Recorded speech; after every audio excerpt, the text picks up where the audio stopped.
Welcome to Hockey Nights in Vegas, episode 102. My name is Eddie Rivkin, and I'm joined, as always, by Chris Chapman from Fox Sports Las Vegas and the Vegas Golden Knights pre- and post-game show.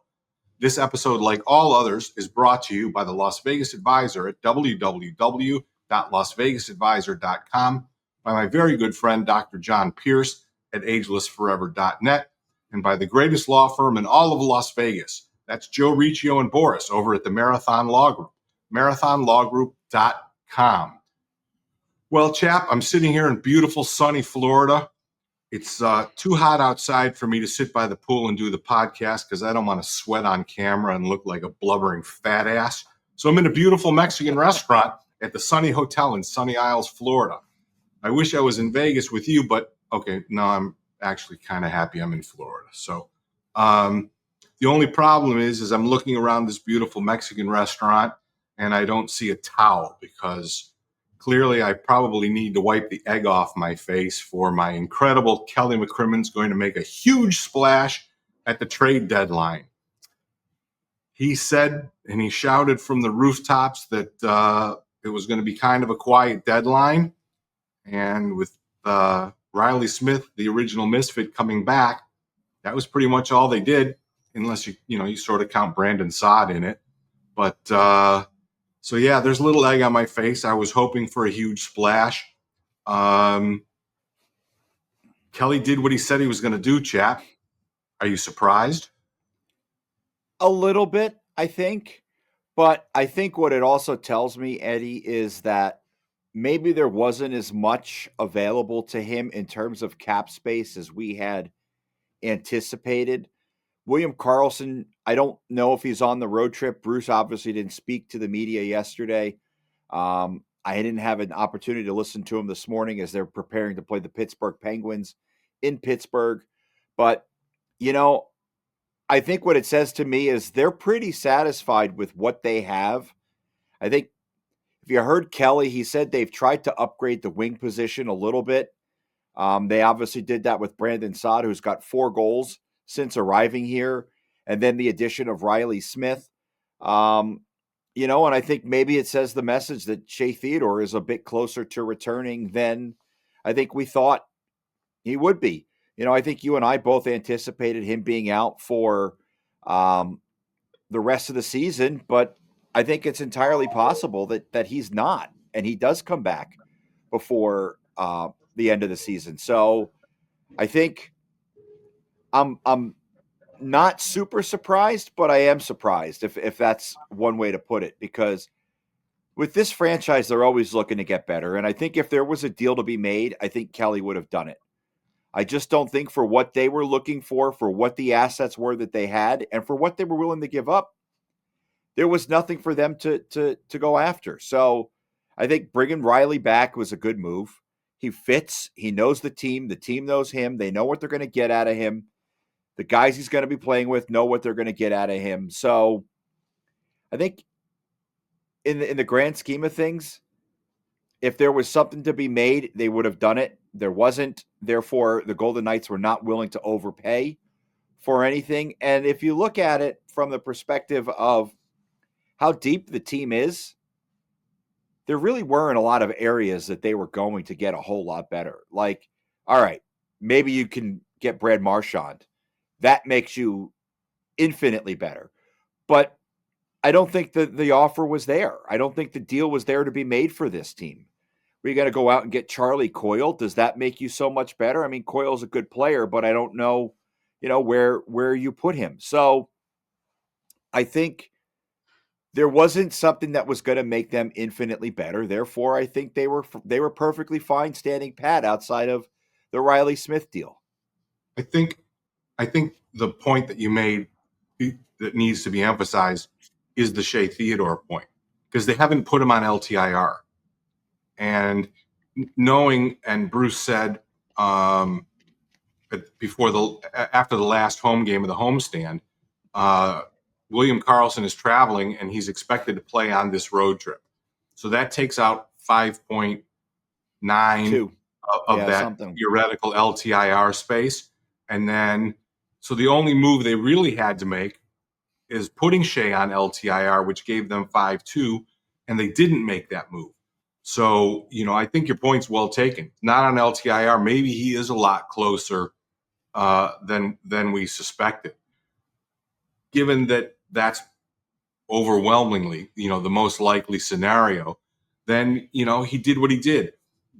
Bringing Reilly Smith back is huge, more, I think, in the room than potentially on the ice. You know what you're going to get with him on the ice. He's not a dominant scorer. He's a fantastic special teams guy. Having him and Will Carlson on PK 1 or 2, right? When it was them, rather, they led the league, I think, in shorthanded goals. So the PK will get a serious boost, which frankly they've been in need of. But the vibe in the room must have been great. And, when they announced him for the first time, it was like a WWE kind of pop. When someone that was unexpected came out of the dressing room, it was a huge pop. And he just got his first assist. And it's, you don't normally associate the Vegas Golden Knights with feel-good stories. You know what I mean? But Yeah. this is kind of a feel-good moment for them. They brought back an original Misfit. He happened to score the Stanley Cup winning goal. Like you said, he fits into the system seamlessly. There are some changes, but chemistry in the room, perfect fit, right? The systems he'll pick up in 0 minutes flat. And for the fan base, it's one of those kind of touchy-feely, nice kind of moments. So that's the Vegas Golden Knights part of the trade deadline. But we have to talk about the arms race in the West now. Holy fucking moly. Colorado, Dallas, right? And we don't talk a lot about gambling odds. We don't have a gambling site as our sponsor. But the Vegas Golden Knights took a fairly good dip in their odds to win the Stanley Cup the day after the trade deadline. I mean, Mikko Rantanen to Dallas, and he signed for basically the same money that Colorado was offering him. And I want to talk about Carolina and Vancouver in a different segment when we hand out a couple of dunce caps. But the Central now is just monstrous. I mean, I feel bad for Minnesota, right? They're in bad shape right now. They had cap space. They went out and got Gus Nyquist, so they were trying. Gus Nyquist. Thanks, Kelly, for not getting Gus Nyquist. But Chap, Dallas and Colorado made an unbelievable amount of moves. Same with Florida, but we don't have to worry about the East till the final. Do you think that the Golden Knights' chances of winning the West are less than they were the day before the trade deadline? About the same? Or you still like where we are? Well, I think it depends. It depends on health. And if this team is fully healthy, let's use the premise of everybody's healthy for every lineup. Let's use the best case scenario. Listen, if everybody's fully healthy, the Vegas Golden Knights can go toe-to-toe with the Winnipeg Jets. I think they beat the Winnipeg Jets toe-to-toe if everyone's healthy. Okay. I think Colorado still has some question marks. I know they made some moves, but I think they still have, maybe in goal, a question mark. The team that scares me, Eddie, is Dallas. Because this is a team that beat the Golden Knights in the playoffs last year. Granted, it took 7 games. But they've largely played pretty well for long stretches of this season without Jason Robertson playing at a high level. Now they've got Jason Robertson playing at a high level. They have maybe the second best goalie of the 4 teams in Jake Ottinger. Defensively, they are as sound as any team, maybe outside of the Golden Knights. Without their blue line's better than Winnipeg's. Their blue line's better than, even with Cale Makar. I think it depends on how you look Ooh. at it, right? Do you want depth or do you want that superstar player? But Miro Heiskanen is not that far below Cale Makar in terms of what you're getting as a quality defenseman. He's not Cale Makar, but he's not far behind him. I give the edge to Dallas on the blue line. I give the edge to Dallas in net when I'm talking about Colorado, and I think the forwards are probably a wash. The problem now for Colorado is you probably weren't going to be able to re-sign Mikko Rantanen. So you send him to a place where you're probably not going to have to worry about him. Only for him a month later to be sent to the team that you're now going to be playing in the playoffs.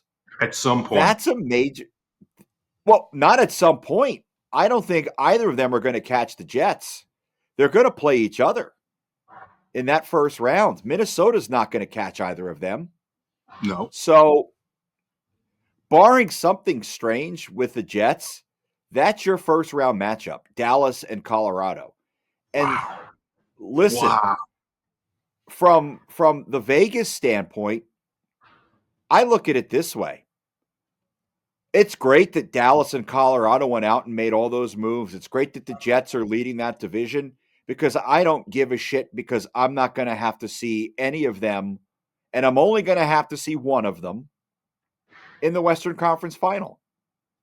If the Golden Knights take care of their business in the Pacific, they'll likely play either the Minnesota Wild, the Calgary Flames, or the Vancouver Canucks.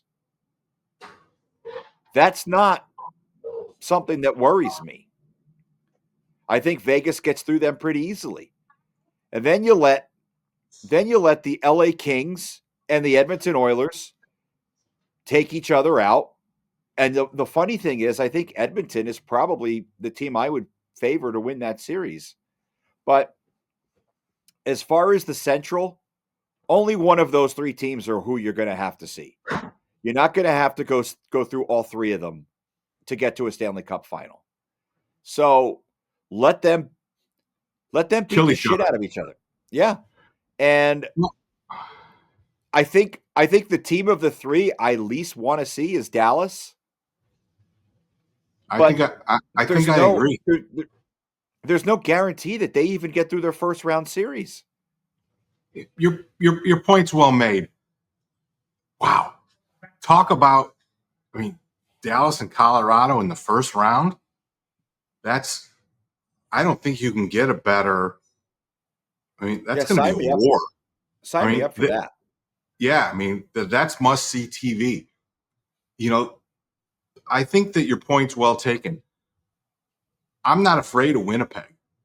No. I mean, listen, they're having one of those seasons, right? Them and Washington both. But you know what?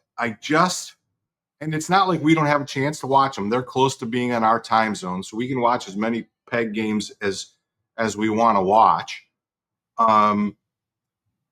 But I think Winnipeg has maybe an easier route because if they win the first round, their second round matchup, which would be the winner of Colorado and Dallas, you know, that could be more like the Stanley Cup. The first round series could be more like the Stanley Cup series. One of those, they could beat the other team into submission and still lose. Yeah. But they might not be ready for a second round matchup after that. There's all kinds of potential weird dynamics that are out there for the Central. I agree with you. I'm happy to only potentially see them in the Western Conference Finals. But speaking of weird matchups and stuff like that, the LA Kings suddenly seem to be a problem for the Vegas Golden Knights. The Edmonton Oilers are a problem for the LA Kings. We know that. We have playoff history to boot. Would you rather? I mean, we need the Golden Knights to win the division, because if they don't win the division, they may end up very well with the LA Kings in the first round. And I think that they're a better team than the LA Kings. But I think that the LA Kings might be in their head a little bit. They gave up, what was it, 5, 5, and 6 the last 3 games against them, 16 goals Yeah. in the last 3, right? They've lost the season series 3 games to They lost the 1. season series, Um, and for some reason, and I mean that last game a couple of days ago, it was a little bit weird. It seemed to me like it was more like a Vegas St. Louis game years ago, right? You never knew what the hell was going to go on. But do yeah. you think that the Kings might be in the Golden Knights' heads a little bit?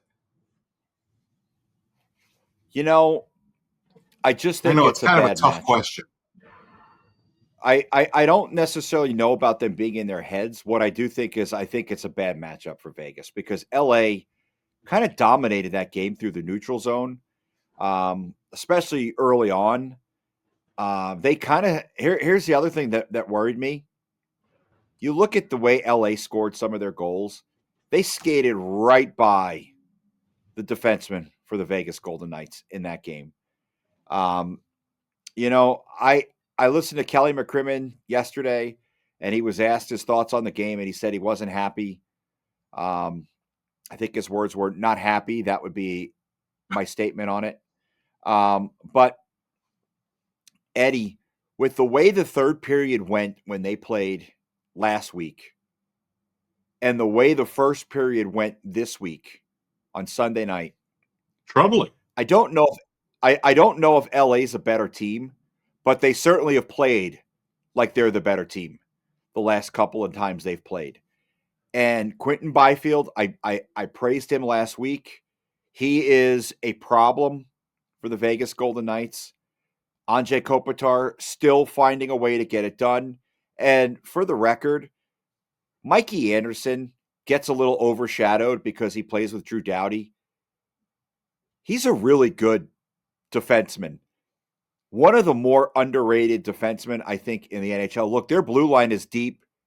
Obviously, Doughty, Anderson, Gabrikov is there. The LA Kings are a really good team. They're well coached. And here's the other problem, Eddie. Vegas was down 3 goals multiple times in that game. They made a comeback, pushed it to a goal a couple times. You know who's not going to be in net for the LA Kings when you play them or if you play them in the playoffs? David Riddick is not going to be in net for No, the LA Kings. no. He's You krypton. are, He's yeah, kryptonite. you are going to get Darcy Kemper, who is a fucking good goalie. And I don't like the matchup at all for Vegas. Do I think that they could win the series? Absolutely. Absolutely, Of they could win course. a 7-game series. There's not any team that they can't win a 7-game series against. We're not talking about the New Jersey Devils or the Ottawa Senators or the Minnesota Wild. This is a team with a Stanley Cup pedigree. They're not afraid of anybody, and there's nobody who I look at and say, yeah, Vegas is going to get beat by them. But, Not even the Buffalo Sabres. right, not even the Sabres. Okay. But I think Los Angeles is a problem. Stylistically, it's a problem. I think their skaters present a problem. I think their blue line presents a problem.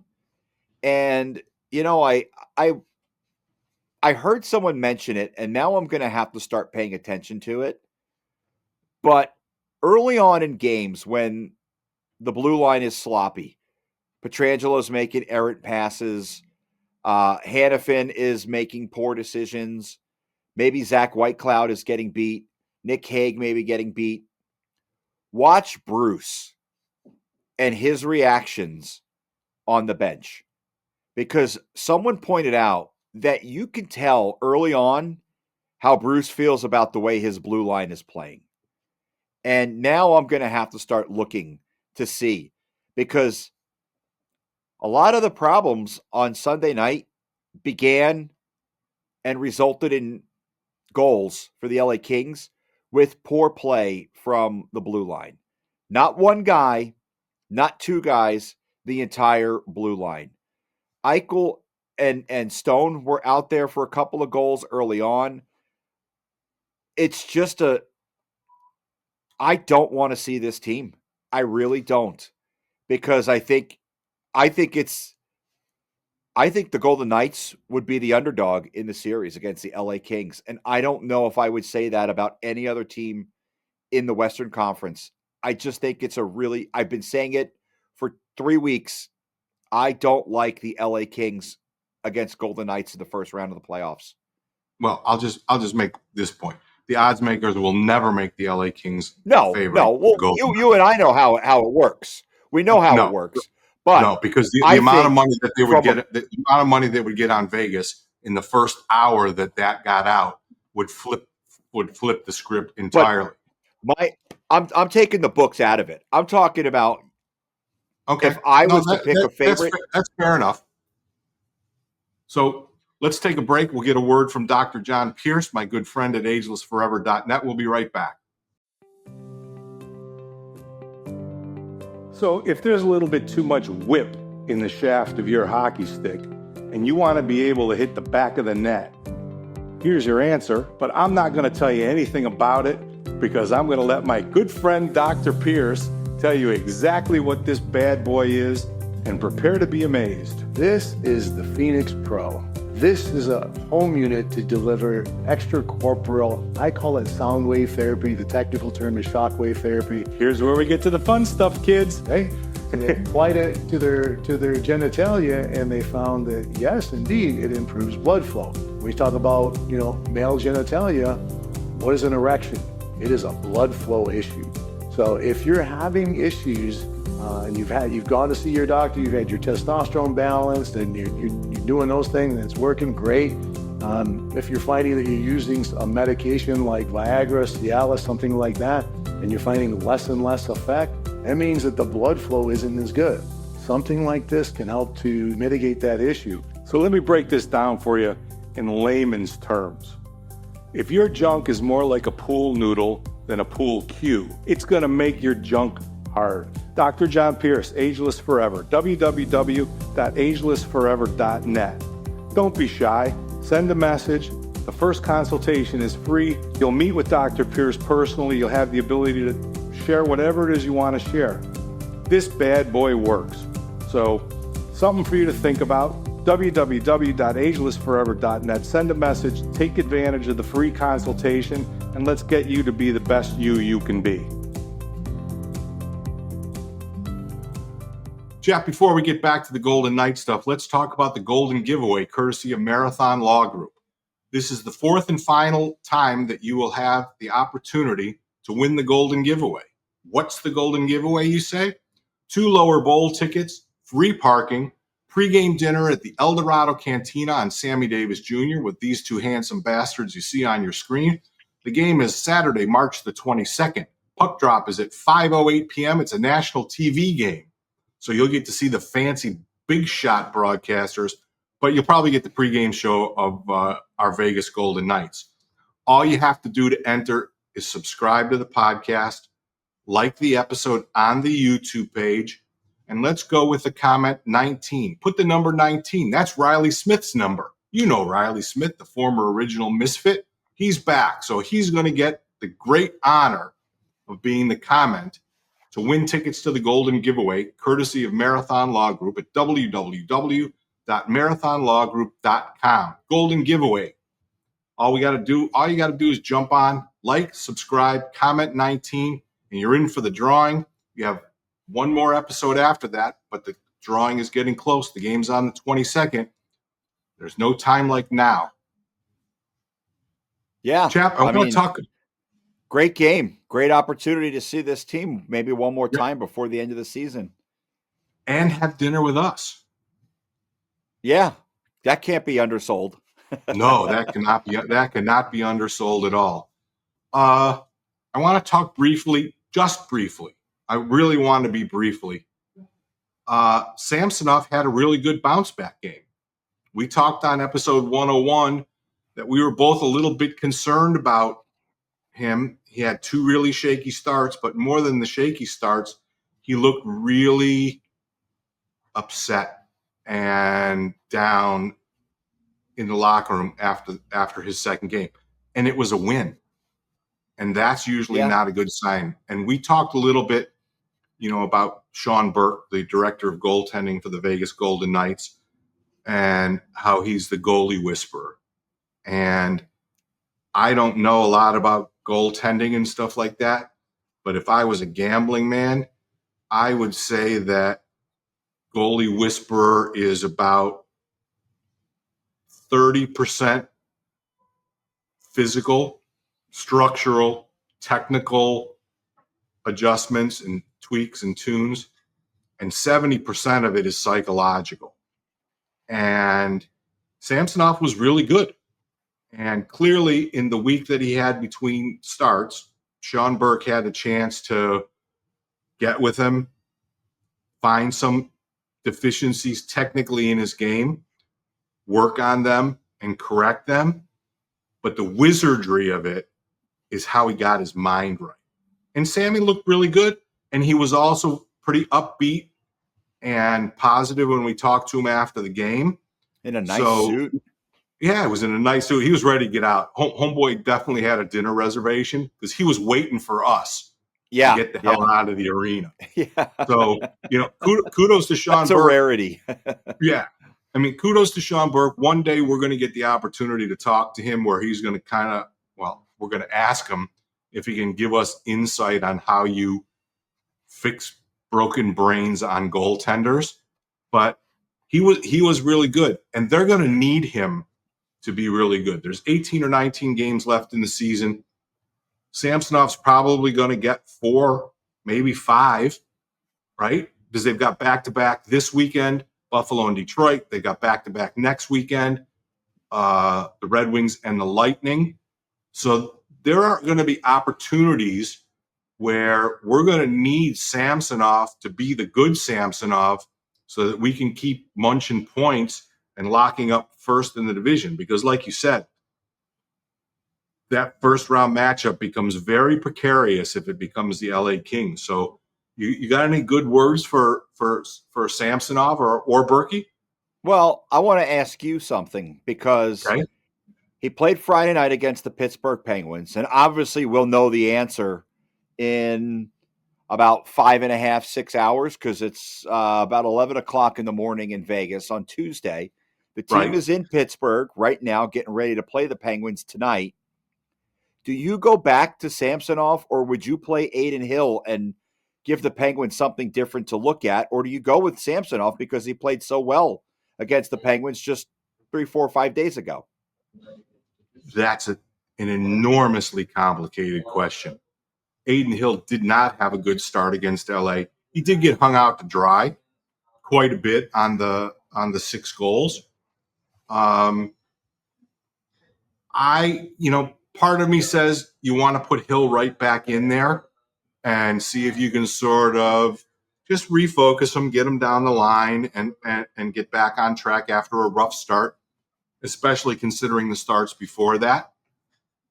I sort of think that this is one of those games that you can give to Samsonov, right? There are, on this trip, Pittsburgh, Buffalo, and Detroit. Well, Detroit's next game is Columbus on Thursday, who I think a better team, a potential playoff team. Right. So for me, I think you give Sammy Pittsburgh tonight.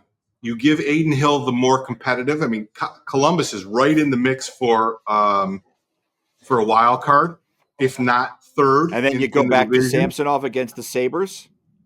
I think those two are sort of pick 'em, right? I think that Detroit's in a bit of a free fall. I think this is the opportunity to go Sammy Hill, or Sammy Hill, Sammy, right? Either way, I think that this is a great opportunity for Samsonov to get 2 of the next 4 games. I think next week's it's a bit more of a predicament. Actually, I think you probably start Samsonov against the Red Wings on Saturday, late afternoon, and then you give Adin Hill the Lightning on Sunday. I know it sounds like give Samsonov the shitty winnable games, give Adin Hill the more difficult games, But I think that it kind of has to play out that way where, they need to get as many points as they can, as frequently as they can. And Aiden Hill is still the number one goalie. So I think that he has to get the most possible choice assignments going down the stretch. And I know that answer went all over the map, but I'm going to go with Sammy tonight, Hill against Columbus on Thursday night, and then sort of pick them for the weekend games. Well, the nice thing is our predictions are on record here. So Yeah. I'm going to go with you. I think it's Samsonov against Pittsburgh. I think you go back to him, and then you give Hill the Columbus game. Look, I'm of the mindset that at this particular moment, the only thing that really matters are points. You're dwindling down in terms of games against opponents in your division.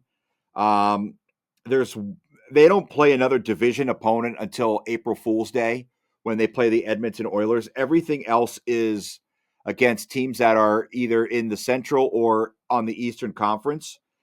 So no more 4-point games for a while. For a while, it's March 11th. So you've got basically 3 weeks before you have a game against a team that's in your division. So I think at this point it does matter, but you want Aiden Hill against the Bruins. I think you want Aiden Hill against the Lightning.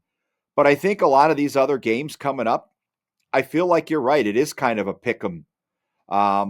Columbus is a good team. You know what? I'm playing Aiden Hill against the Blue Jackets. So I'm kind of with you. We'll get Samsonov against the Penguins. I think we get Hill against Columbus. And then Saturday, Sunday, I don't know. I guess let's get through these two games and see how both of the goalies play. But the other thing that I wanted to talk to you about on this road trip, and it's going to happen, it's just a matter of when, how, and against who. But I'm surprised. I'm ready now. Go Jack Eichel is going to break. Oh, that's tonight. 2 points? Tonight. 2 points he does it? Yes. Okay. It's tonight. The single season, so we should point out what I'm talking about. Yeah, go ahead. The Golden Knights single season record for points in a season is held by William Karlsson, believe it or not, in year one, and has stood the test of time. No Golden Knight has ever gotten to 80 points. The record is 78. Jack Eichel is 2 points away from breaking that. He's going to do it on this road trip. Eddie thinks he's going to do it against the Penguins. I agree. I think he also does it against the Penguins tonight. But it's pretty cool to think that this is a record. And, William Karlsson, it was an amazing season that he had year one. But his goal record, I think, is safe. No one's getting to 43 goals. But the points record's going to fall. And the question becomes, does Jack have 22 points in him left after tonight to get to the century mark? Well, I want to go back before I go forward. Everything about the first season was magical. William Karlsson was in the top 3 of the magical highlights. A fourth line guy. He should have won the fucking Selke. Basically discarded, right, to come to the Golden Knights and scores 43 goals and becomes literally part of the lore of this franchise. But this franchise, think John Tortorella's comment, was, I wish he would have done that with me. Well, yeah, right. You buried him on the fourth line. So listen, this team, until they got Jack Eichel, all the success they had was really without a bona fide superstar. Yeah. So with no disrespect, zero, absolutely none to William Karlsson, who was magnificent in the first season and has been magnificent as a Golden Knight his entire time here. He was only a placeholder for the points, record. Marchessault was never going to get to that number because Marchessault needs to go to the grocery store to get apples. That's just being honest. Jack Eichel is a bona fide NHL superstar. I think it happens tonight. But you know what? I think he gives zero fucks about that, honestly. And we talk to Jack, and Jack talks to us quite a bit.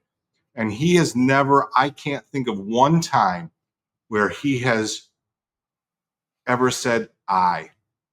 You know what I Yeah. mean? I. Right? Yeah. He always It talks. might be Eichel, Right. But he always but talks in the team, in the we, and stuff like that. So I think that it's nice that he's going to break the record that stood for all these years. I think that it was literally only a matter of time, knock on marble bar tops. Health wise, he's tracking to play 80 games or something. I think he missed one game where he was sick. But, he's a bona fide superstar in this league, a top 5 player. In the 200-foot forward category, he's a top 2 or 3 player, up with Sasha Barkov and the like. Does he have enough to get 22 to get to 100, 23 to get to 100? He certainly does have it, right? There's no question about the talent. I go back to the other point. Honestly, I don't think he gives a fuck. I mean, this isn't like other professional sports where you can get $1 million bonus if you play a certain amount of games or, you score. These contracts are not really incentive laden. So right. I don't think he really thinks about it. And if we asked him, he probably, if he gets the record tonight and Ashley asks him after the game, I think he'll say something like, "Oh, I didn't know," and that's Yeah. great, and then Yeah. just sort of Brush it poo-poo off. it away. I think that might be the aspect about Jack Eichel that I really like the most is all this bullshit that we heard about him being selfish and him being, not committed. I've never seen any of that. But Jack Eichel's a leader. Like they Yeah, gave him a C in Buffalo, and too early, I too think, young. yeah. But my point is, Jack Eichel could wear a C in Vegas because he is a leader in a team that's full or on a team that's full of leaders. And I respect the hell out of his game.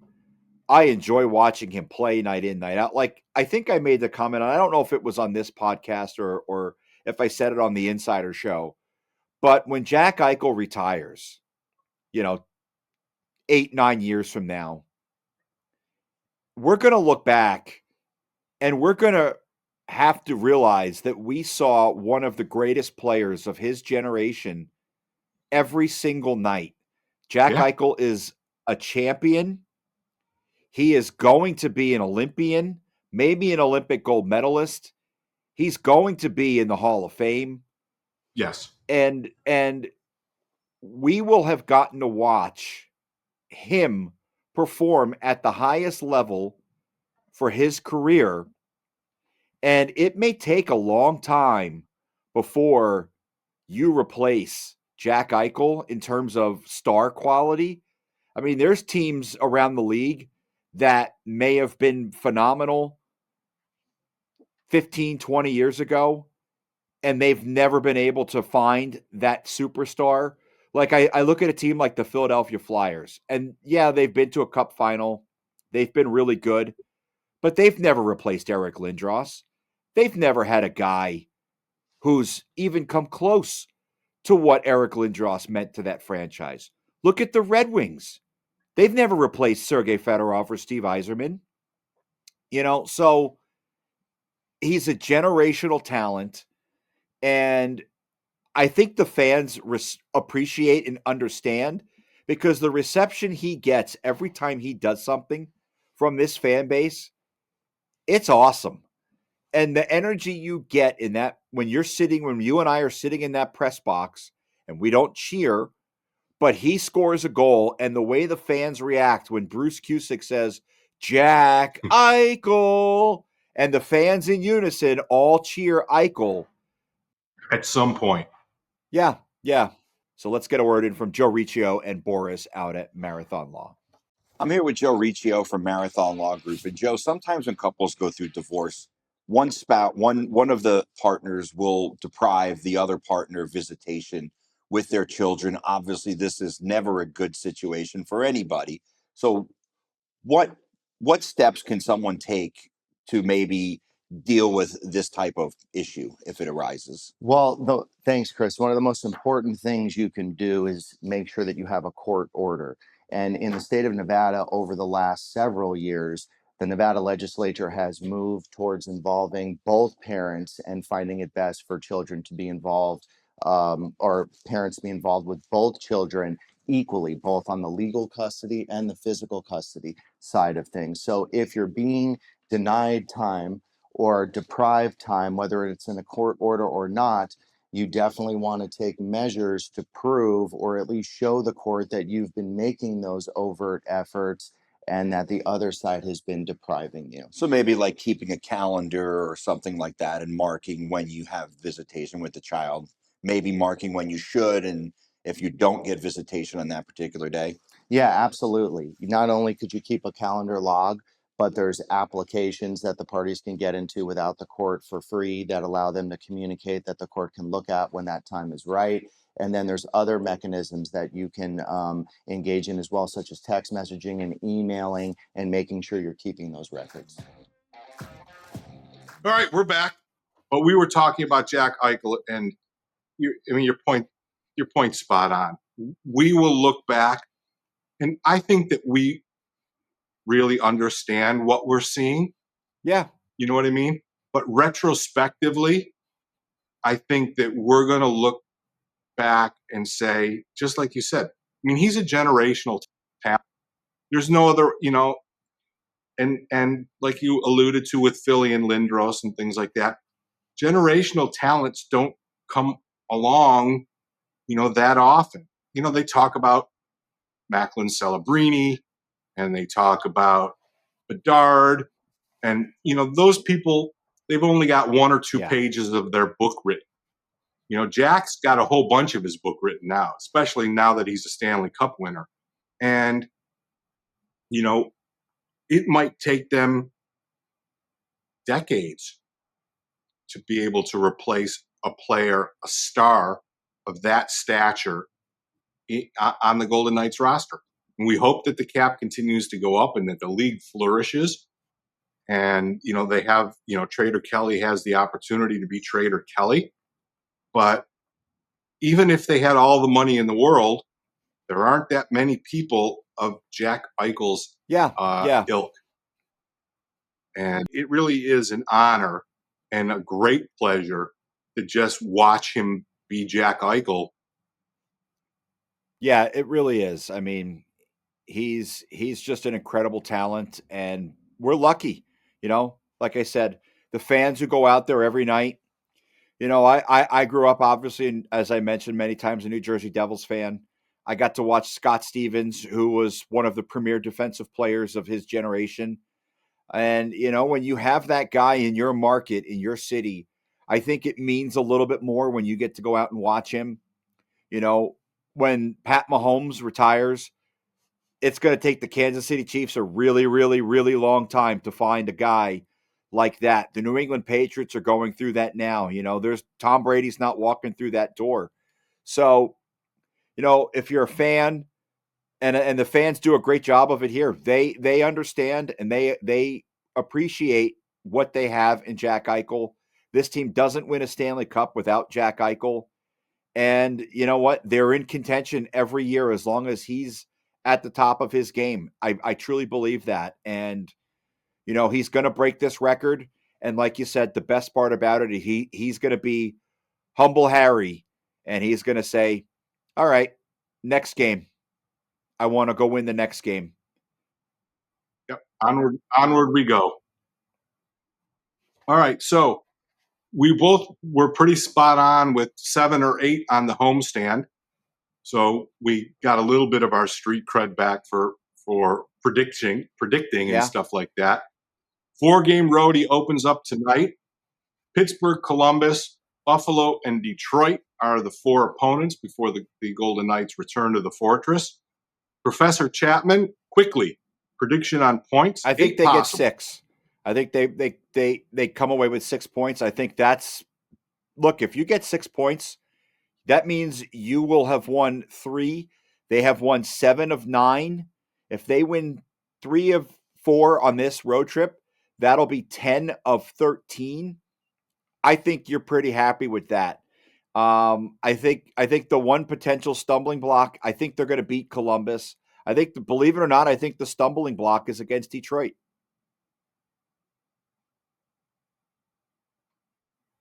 Well, I'd like to agree with you that the stumbling block is going to be Detroit, but Detroit's lost 5 in a row and is in danger of blowing up, if they haven't already, into nowhere's land. Ooh. I'm going to take 7, actually. And it's funny because can you just imagine there are other teams who do, there's guys like us who do podcasts and they do predictions and stuff like that. We make points predictions for winning percentage and point percentages in the 700s, right? We had 7 out of 10. We had 7 out of 10 points and they got 8 for a 5-game homestand. We're predicting, and they got 8, right? And we're looking at a 4-game road trip, 4 games in 5 nights, right? Or 4 games, and there's a couple of matinees on the weekend. What we're talking about, and not sounding stupid or homerish or fanboying out, a points percentage of 750.